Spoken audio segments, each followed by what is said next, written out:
Have you ever reached a point in life where you look back and wonder if you've wasted the years chasing the wrong things? For Daniel Walker, a man in his 50s, that question became impossible to ignore when he discovered a letter that was never meant to be found. Daniel Walker was 52 years old, living in a modest house in Columbus, Ohio. From the outside, he looked like the picture of success. A long career in sales, a nice car, a reputation for being dependable at work. But inside his home, silence. No laughter, no family dinners, just the hum of the refrigerator and the weight of his own thoughts. His wife had left him years ago, tired of playing second place to his career. His daughter, Emily, barely returned his calls. And now, his body was starting to betray him. Shortness of breath, nagging back pain, a doctor's warning about high blood pressure. Still, Daniel told himself this was normal. Everyone struggles in middle age. Everyone sacrifices something. But deep down, he knew he had lost more than he realized. One weekend, Daniel drove out to his late mother's house.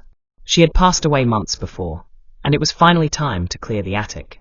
Dusty boxes, faded photographs, old yearbooks, memories of a family that once felt whole. And then, he found a box. Inside it were letters, dozens of them, all addressed to his mother, but never mailed. The handwriting was his father's. His father, who had died 20 years ago. Daniel sat on the floor, his hands shaking as he unfolded the first letter. "Dear Ruth," it began. "I'm sorry I missed Emily's school play tonight. I told myself work couldn't wait, but the truth is, I was scared. Scared to face the disappointment in her eyes when she looked for me and didn't find me." Letter after letter carried the same theme: regret.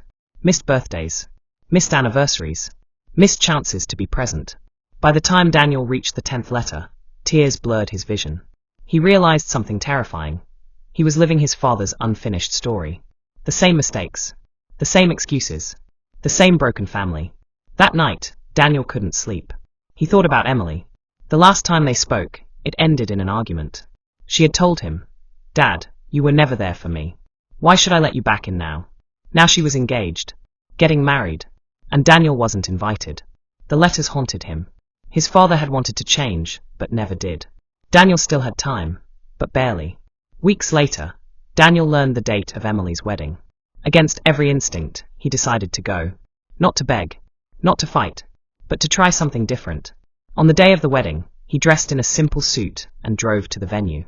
He didn't walk inside. He didn't cause a scene. Instead, he took one of his father's letters, the one that spoke about missing his daughter's graduation, and slipped it into an envelope addressed to Emily. On the front, he wrote only, "From Dad." Then, with a quiet prayer, he asked the receptionist to deliver it to her. And he left. Emily opened the letter hours later. She expected excuses.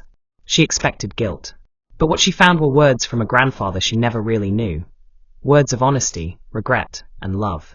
And beneath those words, she saw her father's heart. A man who wasn't perfect. A man who had failed. But a man who was trying. That night, after the wedding, Daniel's phone rang. It was Emily. Her voice trembled as she said, "Dad, can we talk?" For the first time in decades, Daniel felt something he thought was lost forever. Hope. Life has a way of slipping by while we're busy chasing everything except what matters most. For Daniel, it took a box of unsent letters to remind him that it's never too late to say, "I'm sorry," and never too late to fight for the people you love. Maybe you don't need to wait for a letter. Maybe today is the day you write your own. What about you? Is there someone you need to call, forgive, or reach out to before it's too late? Share your thoughts in the comments. And don't forget to like this video, subscribe for more powerful stories, and hit the bell so you don't miss the next one.